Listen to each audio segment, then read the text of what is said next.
can't fight the last war. The state I was saying was, generals always fight the last war. So in the Gulf War, number one, 91, they had to be extra tough because they had got run out of Vietnam. And they was fighting that war back then. You know what I mean?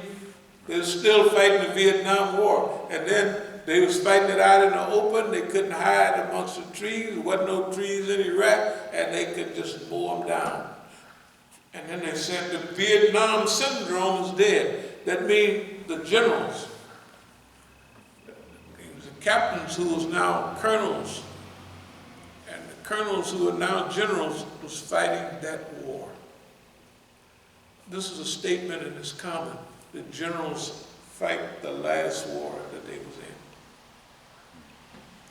in. It happens with some of our leaders. One of our leaders who we all know, mine, was fighting the last war. The 60s, the civil rights struggle, he was fighting that war.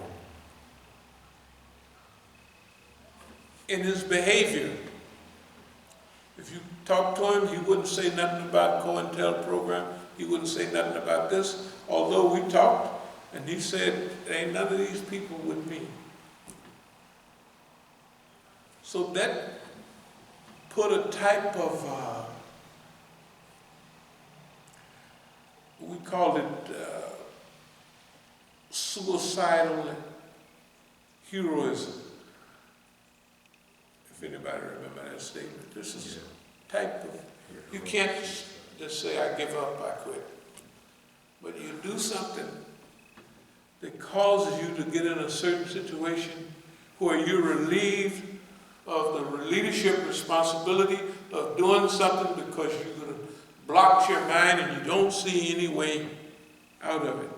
Well, we've never been like that. We always knew there's blind spots. I'm going to pick it up. Basically what we did was we worked together, different parts. The New York Imam, their job is to move into the spot where, you know, the famous, I was kind of famous amongst the students and all that. So he would move into that. His job would be always be against Imam Musa. Always. And everybody else too. That's why everybody, how is it that everybody is against Imam Musa? Right? I mean, what, no friends? Right? How does that happen? It's by design. Remember, write your own history. Why do you think we talk about write our own history all the time? Because we're confident. We've already written the history. Everything that's happened in the last 30-something years have been by design. It was their job. Different parts. You have to play the part that you're designed for. Their students, they've been to school. If one of the guys been to Cairo University, not Cairo, American University in Cairo, that means he's a police automatically. So we got to convince him or them that it would be more beneficial to yourself, to your people, to a whole history to participate in this. Participate in what? You do everything you're told by the system. Everything. And when they tell you, stay away from Imam Musa, you stay away from him. When they tell you to cut Imam Musa's throat, right? When they say it's time for you to form a new organization called MANA or what have you, you form it, and what's the goal? To have a regional African American or institutional setup where, guess what? It deals with America, not the immigrant community, right? That's matter. Muslim Alliance of North America. And it's only for Americans. But Imam Musa is not in it. And Imam Musa can't even talk at none of the programs. Can't even open his mouth. Why? By design. By what design? If everybody followed, my goal is to do one thing, not one thing, several things. My goal is to challenge the system. My goal is to educate people on what the system is. My goal is to teach and train the people on all the possibilities. My goal or my job is to wake everybody up on possibilities and teach people you don't have to be afraid of boss man. Why would that be my job? Because I've been doing it all my life naturally. So they come out of school, they couldn't do it, they wouldn't even know what to do. But they would know what to do if boss man hit. And we are writing a new script. And everybody has a part to play in that. Each one of them have a specific part to play, and I have a part to play. Right? Okay.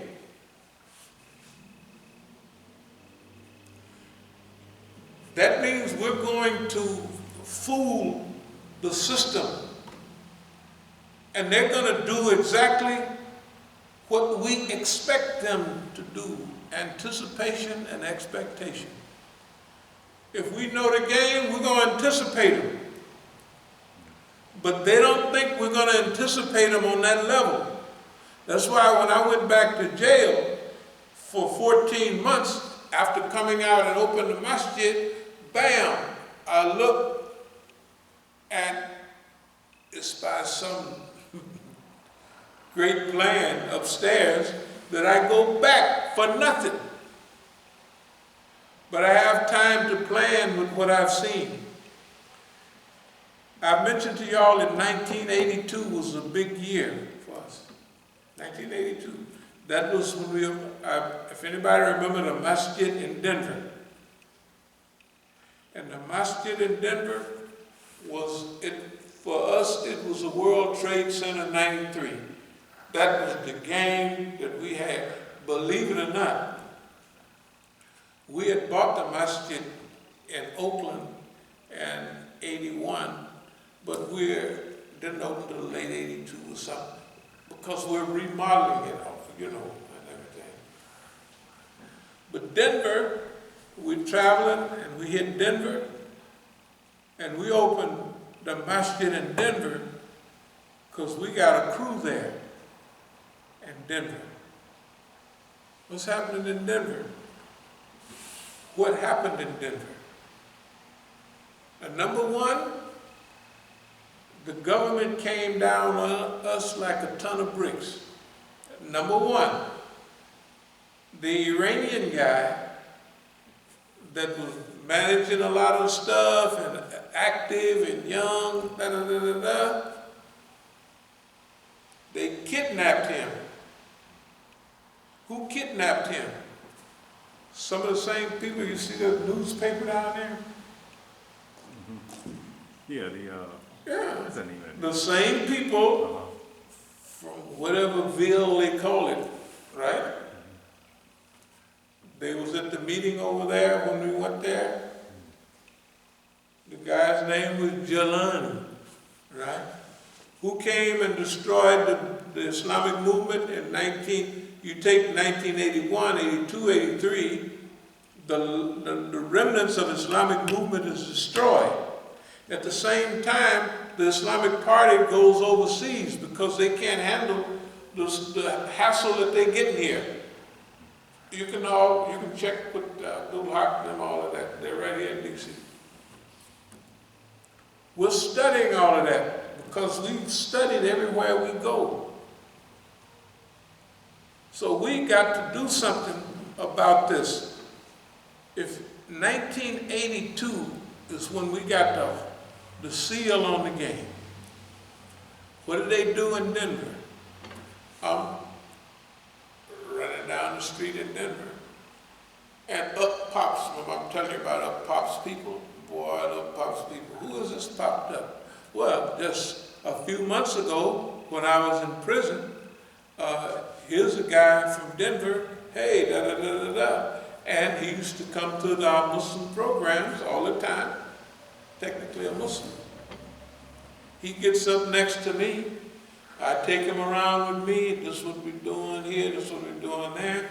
And pretty soon he gets in with everybody that I'm around, and the guy that's the main foreigner, the main guy, Brother Ali, they sent some Negroes from Carolina, and he used to go to the flea market all the time. He had a contract with Radio Shack, and he used to get all that equipment, and he could go out. You know what I mean? He was a business guy. If you go to, is it Tabriz? If you go to, I'll think of the name. It's a big city in northern Iran. He has a big building with his name on it right now. That's what our friends tell us. Yeah, he has, I ain't gonna mention the name, building downtown right now. He has that. The Negroes got up close to him from Carolina, named Daoud and all of them. They got, finally they did this and they got $8,000 worth of equipment and disappeared. At that time, $8,000 was a lot of money. So it hurt the feelings of the, remember now, Iranians trying to help the Negroes. And if the Negroes get up next to them and they run off, they run off with it, but it associates us with all of that. The guy that was doing this, he had two attacks. One was the money attack. The next was the guys that had broken away from the Dar. They had camps in Compton, they had camps in Northern California, and they had a camp, they call them extremists, in Colorado. They kidnapped Brother Ali, told him, we're going to cut your penis off and stick it in your mouth if you don't stay away from such and such. Of course, he didn't do it, but that's what they was doing. The remnants of the Dar al-Islam movement was transferred everywhere, and the guy that broke up the Dar al-Islam movement came from the crazy house in Saudi Arabia. Well, he was the manager of the crazy house. Psychological, right? They came here, they already had snitches inside of the military arm of the Dar al-Islam movement. Everybody except me thought, oh, he just came and worked some magic on the Negroes. That's what they was trying to say. Black magic and all that. I said, well, no black magic. The niggas was the police already in the organization. And when he gave the word, because it was a big move, boom, boom, boom, and Yahya Abdul Karim is sitting there one day, the head of the Dar al-Islam movement, and Sheikh Jelani comes in and say, I'm going to make you Amir of Dawah. That's what Suleiman al-Hadi and them told me. Remember, all the pictures of Suleiman, I'm in day-to-day contact with the Dar al-Islam movement in New York, although I'm out in Oakland. You look at the separation. Imam Jamil gets the remnants of Dar al-Islam movement. Imam Jamil.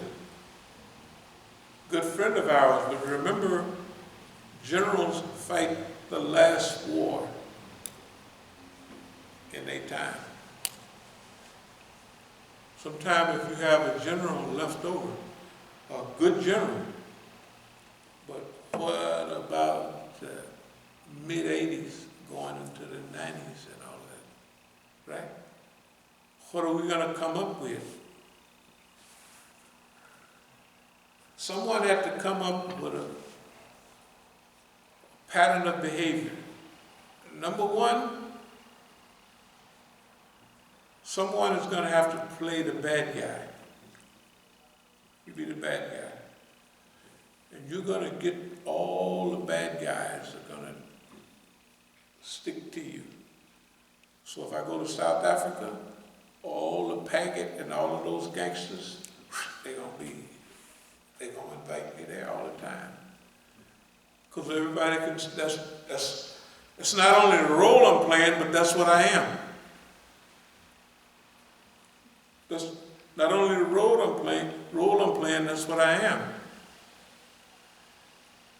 If they want to stop our influence in South Africa, they have to import a Negro that sounds like us, So the next thing you see, you'll have, what's the one brother from the islands, always, before Columbus? What is it, Abdullah King Quick? Abdullah Hakeem Quick. Yeah. I don't mean to mention names. Of course, next time now, I'm going to mention them. I'm going to say the New Yorker, man. No, because I could just skip and say, what the hell are you talking about? All the stuff we've been doing now for 30-something years have been coordinated. If the New York Imam was over there at Dar al-Hijra raising money for Manna, and he tells them, we're all there.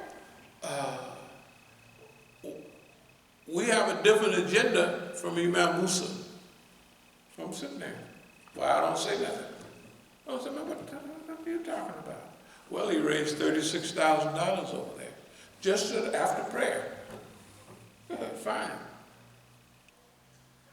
Those people are scared, afraid of Imam Musa. He has to let them people know. We don't have, I'm the Amir of this group, Manna. And we have a different view on white folks than Imam Musa.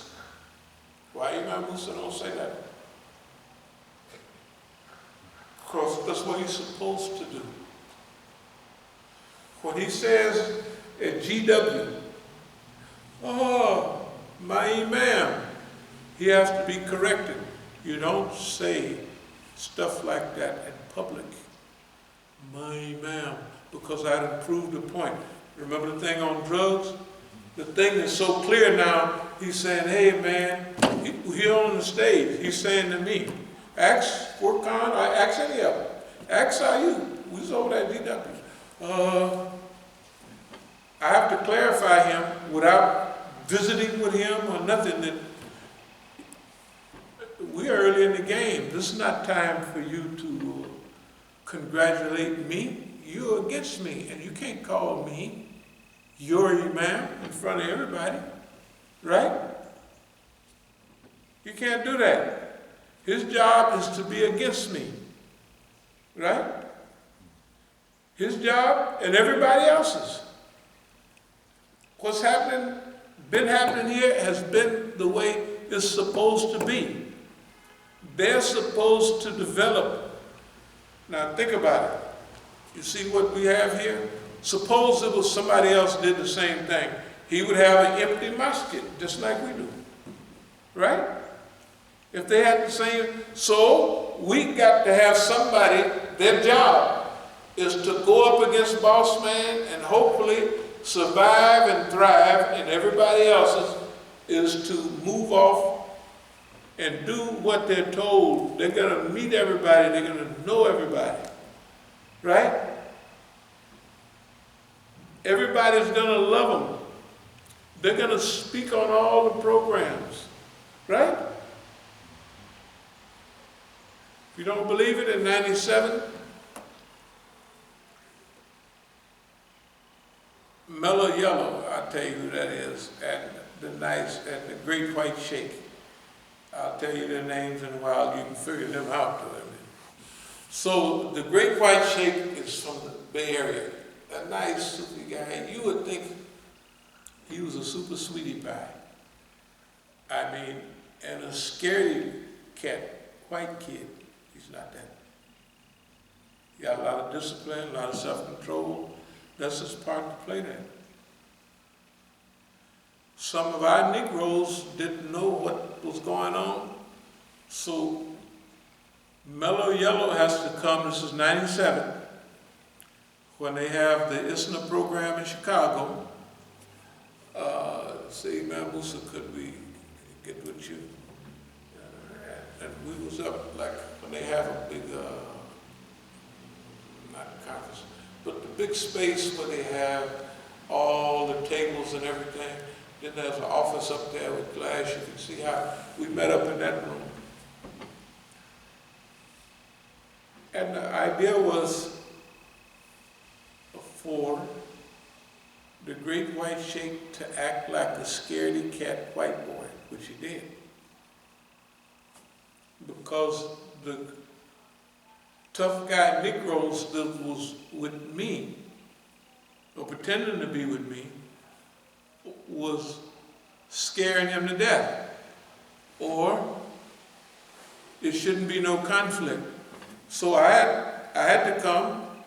Mellow Yellow come down. He said, we want to talk to you. And I went up there and I told everybody that was with me, I said, you leave him alone. He got the right to do whatever he wants. Well, he's teaching now. I said, I don't care what he's teaching. So that was that. What's happening with the great white sheikh? The great white sheikh is either loved or hated all over the world, because he has to play a part. What part is he going to play? The exact part he's playing as a Sufi. And since he's white, if he's white, you're all right. That means the white folks is going to drool at the mouth at him. They're going to drool at the mouth. There ain't nothing you can do about it, right? If I go to Sri Lanka, do you know the great white sheikh? I said, yeah, we're from the same area. Or if I go over here and he's talking at one of the big shows over here, yes, I go running in the mountains every day. You know, everybody know I go running in the mountains. At least I did, you know. And you don't go running, you don't, not enough. You don't even live in the mountains. There's a few hills over there, but it ain't no whole. Anyway,